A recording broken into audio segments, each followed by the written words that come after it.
Hello दोस्तों, नमस्कार। जो अभी की सबसे बड़ी खबर आ रही है, जहां पर भारत का अभिन्न अंग है नेपाल। जी हां दोस्तों, बागेश्वर बाबा धीरेन्द्र शास्त्री के बयान से पड़ोसी देश में मच गया भारी बवाल। जी हां दोस्तों, बताएंगे क्या हुआ, साथ ही साथ आपको बताएंगे जहां ब्रिक्स के विस्तार को लेकर भड़क उठा जिनपिंग। दोस्तों, कहीं भारत तो नहीं था निशाना। साथ ही साथ आपको बताएंगे जो चंद्रयान 3 को लेकर पूरे ब्रिक्स सम्मेलन में प्रधानमंत्री नरेंद्र मोदी जी के सामने नतमस्तक हुई पूरी दुनिया। जी हां दोस्तों, साथ ही साथ आपको बताएंगे जहां प्रधानमंत्री मोदी जी जब फोटो खिंचवाने स्टेज पर पहुंचे दोस्तों की तभी वहां पड़ा मिल गया भारत का झंडा। जिसके बाद पीएम मोदी ने क्या किया, सबसे पहले आपको बताएंगे, सारी जानकारियां बताएंगे। बने रहिएगा वीडियो के अंत तक। लेकिन उससे पहले दोस्तों, अगर आप भी मानते हैं कि भारत अब वाकई में ग्रोथ कर रहा है दोस्तों और कुछ ही सालों में सुपर पावर कंट्री बन जाएगा इंडिया, तो इस वीडियो को भी कर दीजिए लाइक, चैनल कर दीजिए सब्सक्राइब, बेल आइकन दबाइए, साथ ही कमेंट बॉक्स में लिख दीजिएगा जय हिंद। जी हां दोस्तों, तो चलते हैं पहली और सबसे बड़ी खबर की तरफ, जहां भारत का अभिन्न अंग है नेपाल। बागेश्वर बाबा धीरेन्द्र शास्त्री के बयान से पड़ोसी देश में मचा बवाल। बता दें, बागेश्वर धाम पीठाधीश्वर पंडित धीरेन्द्र शास्त्री अपने 3 दिवसीय दौरे पर नेपाल गए हुए थे। देवचुलू में 3 दिवसीय राम कथा को सुनाने के दौरान उन्होंने ऐसा बयान दिया जिससे हंगामा मच गया। राम कथा के दौरान पंडित धीरेन्द्र शास्त्री ने नेपाल के लोगों को संबोधित करते हुए कहा कि नेपाल हमेशा से भारत का अभिन्न अंग रहा है। उनके इस बयान से नेपाल में कुछ लोग नाराज हो गए। नेपाल पहुंचने के बाद पंडित धीरेन्द्र शास्त्री की कई राजनीतिक और सार्वजनिक हस्तियों के साथ मुलाकात की योजना थी। उन्हें शनिवार को प्रधानमंत्री पुष्प कमल दहल प्रचंड से मिलना भी था। हालांकि भारी विरोध के चलते प्रचंड धीरेन्द्र शास्त्री के कार्यक्रम में शामिल नहीं हुए। हालांकि उप प्रधानमंत्री और गृह मंत्री नारायण काजी शेष ने पंडित धीरेन्द्र शास्त्री से मुलाकात की। आपको बता दें कि धार्मिक गुरु धीरेन्द्र शास्त्री के नेपाल आगमन से पहले कई नेपाली मीडिया आउटलेट्स ने महिलाओं और हाशिए के समूहों पर उनके विचार के बारे में लेख प्रकाशित किए थे। इससे उनकी यात्रा को लेकर नागरिक समाज में तीखी प्रतिक्रिया हुई है। उन्हें नेपाल के सबसे धनी परिवार द्वारा बुलाया गया था। चौधरी समूह और सीजी कार्प ग्लोबल के प्रबंध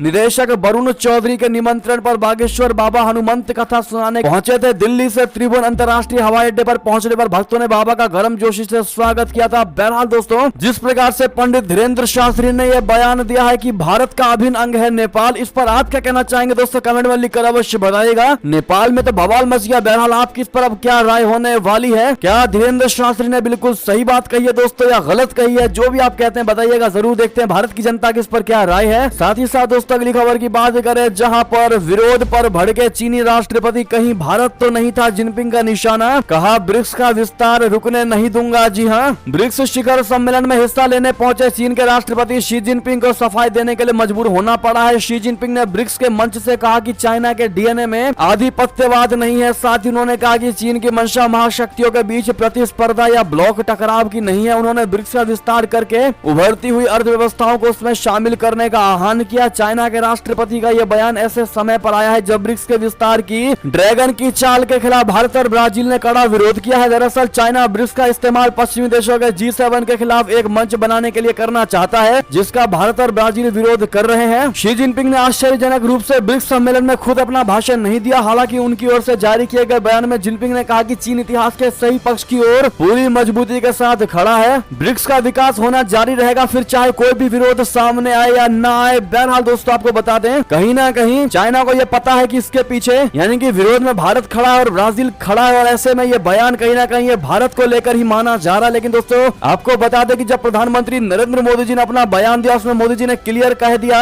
कि हमें ब्रिक्स के विस्तार पर कोई भी दिक्कत नहीं है। यानी कि दोस्तों, ब्रिक्स के विस्तार पर सहमत हो गया अपना भारत। पीएम मोदी ने कर दिया बड़ा ऐलान, इन देशों को मिल सकती है मेंबरशिप। बता दें, भारत ने ब्रिक्स समूह के विस्तार पर अपनी सहमति दे दी है। खुद प्रधानमंत्री नरेंद्र मोदी जी ने दक्षिण अफ्रीका में इसकी घोषणा कर डाली। इससे पहले ब्राजील, रशिया, भारत, चाइना और दक्षिण अफ्रीका ब्रिक्स के नेताओं ने मंगलवार को जोहान्सबर्ग में 15वें ब्रिक्स शिखर सम्मेलन के बिजनेस फोरम में भाग लिया। 22 से 24 अगस्त तक होने वाले शिखर सम्मेलन में दक्षिण अफ्रीका के राष्ट्रपति माटा मेला सिरिल रामाफोसा के निमंत्रण पर प्रधानमंत्री नरेंद्र मोदी दक्षिण अफ्रीका पहुंचे थे। मोदी जी ने ओपन फुल सेशन में बोलते हुए कहा कि भारत ब्रिक्स की सदस्यता में विस्तार का पूरा समर्थन करता है। इसमें सर्वसम्मति यानी कॉन्सेंसस के साथ आगे बढ़ने का स्वागत करता है। इस दौरान पीएम मोदी ने कहा कि पिछले 2 दशक में ब्रिक्स के लंबे और शानदार सफर की शुरुआत हुई है। उन्होंने कहा कि ब्रिक्स का new development bank global south के विकास में महत्वपूर्ण भूमिका निभा रहा है। साथ ही साथ दोस्तों, अगली खबर की बात करते हैं, जहां लद्दाख में पीछे हटने को तैयार भारत चाइना की सेना।